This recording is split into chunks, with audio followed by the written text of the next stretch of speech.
ఇప్పుడు మనకి చాలా చాలా టేస్టీగా పాలక్ పరోటా పూరి రెడీ. ఈ రెసిపీ మీకు కావాలంటే నాది పాలక్ పరోటా చపాతీని చూడండి.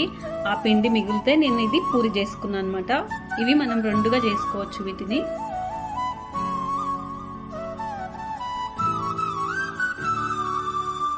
ఒకవేళ మీకు అది అర్థం కాకపోయినా కూడా నాకు కామెంట్ చేయండి. మళ్ళీ నేను ఈ రెసిపీ మీతో షేర్ చేసుకుంటాను.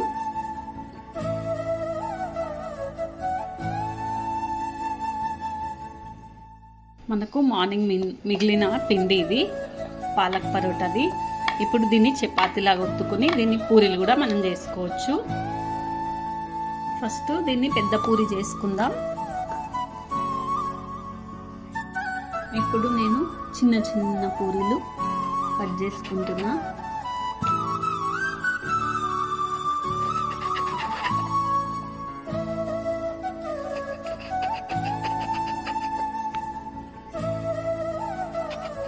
ఇప్పుడు వీటిని వేయించుకుందాం. ఇప్పుడు బాండ్లీలో ఆయిల్ వేసుకున్న పూరీలు వేయించుకుందాం.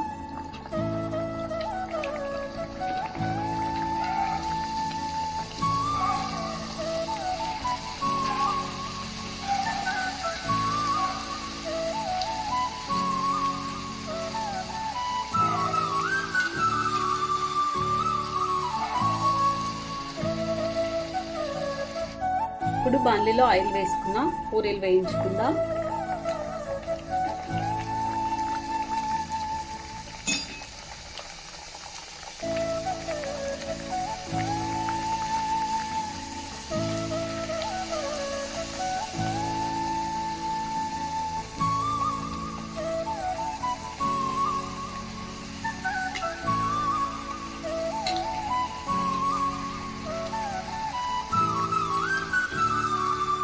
ఇప్పుడు వీటిని ప్లేట్లోకి తీసుకుందాం.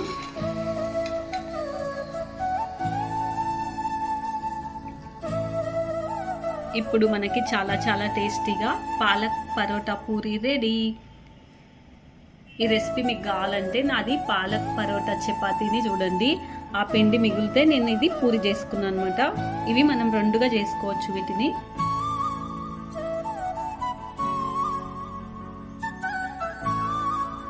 ఒకవేళ మీకు అది అర్థం కాకపోయినా కూడా నాకు కామెంట్ చేయండి. మళ్ళీ నేను ఈ రెసిపీ మీతో షేర్ చేసుకుంటాను.